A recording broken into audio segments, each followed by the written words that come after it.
Les tremblements de terre sont imprévisibles et peuvent survenir à tout moment, de jour comme de nuit, sans le moindre signe précurseur.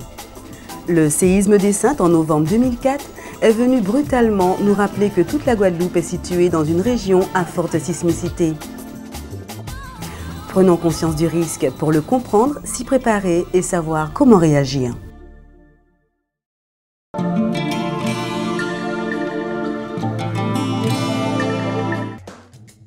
Une fois les secousses passées, essayez d'apaiser et de réconforter votre entourage tout en portant une attention particulière auprès des personnes âgées et à mobilité réduite.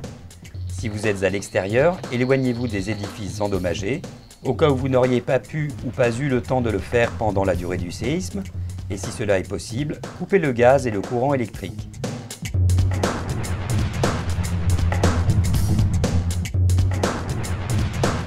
Évitez d'utiliser le téléphone pour ne pas encombrer les réseaux, les secours doivent rester prioritaires, des vies sont en jeu. Enfin, regagnez immédiatement un espace dégagé en étant toujours très prudent lors de vos déplacements.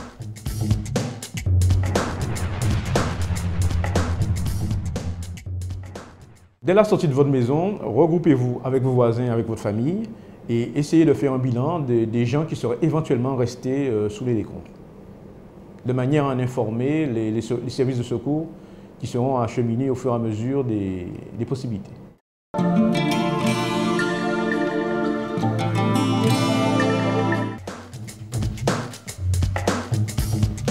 Écoutez les informations à la radio, des directives sur l'organisation des secours seront diffusées.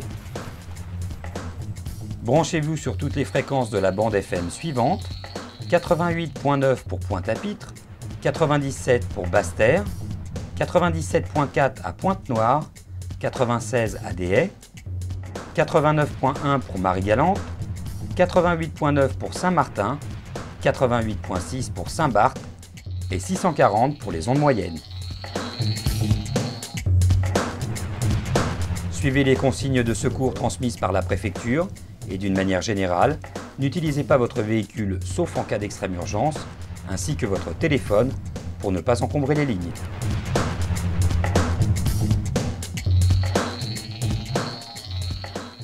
Évitez de vous déplacer en voiture parce que les routes seront peut-être impraticables et surtout nous, les secours, nous en avons besoin pour effectuer nos déplacements, pour aller sauver peut-être des vies.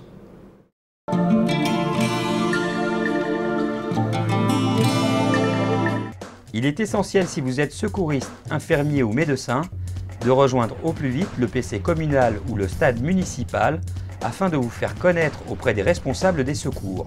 Si vous êtes bloqué à l'intérieur d'un immeuble, signalez votre présence par des coups réguliers, des sifflements ou mieux encore l'utilisation du signal Morse SOS universellement connu.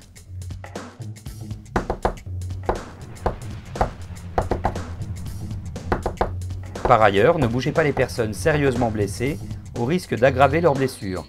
En revanche, signalez leur présence auprès des services de secours en marquant leur position par un moyen quelconque, facilement repérable. Nous pensons qu'il est important que chaque Guadeloupéen puisse aider en matière de secourisme en cas de catastrophe. Et il faudrait à ce moment-là qu'il soit détenteur de l'attestation de formation au premier secours. Dans le cas d'un séisme, juste après, il pourrait ainsi porter secours à son voisin, à sa propre famille, et éventuellement après se mettre à disposition des secours organisés.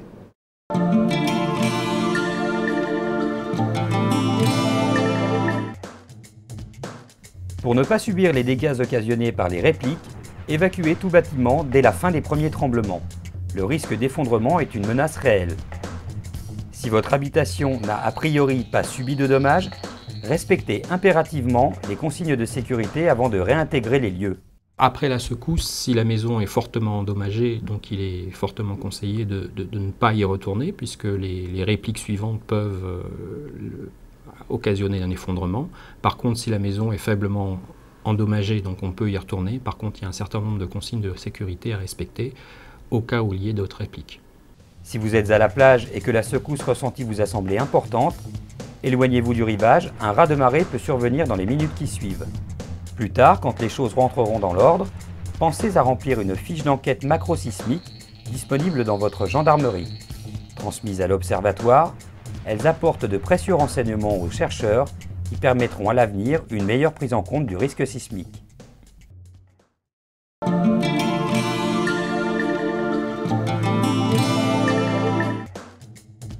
Avant de réoccuper des locaux, et particulièrement dans le cas de votre habitation, vous devez impérativement obtenir l'accord des autorités. Si pour une raison quelconque vous avez besoin de retourner dans votre logement, agissez avec la plus grande précaution, en évaluant tout d'abord les dégâts, ainsi qu'en faisant l'inventaire des points dangereux pour mieux les éviter par la suite, notamment ce qui concerne tout ce qui peut encore tomber, placards et armoires compris.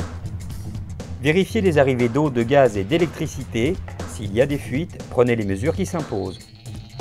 Enfin, respectez les recommandations des services sanitaires, à savoir ne pas boire l'eau du robinet et ne pas consommer la nourriture de vos réfrigérateurs et congélateurs après une coupure prolongée de l'électricité.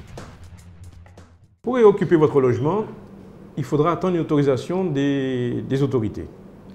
Cependant, si pour une raison quelconque vous devez rentrer dans ce bâtiment, vous devrez le faire, je pense, avec une extrême précaution, en essayant de déceler tous les dangers, et en particulier tous ceux qui peuvent encore tomber.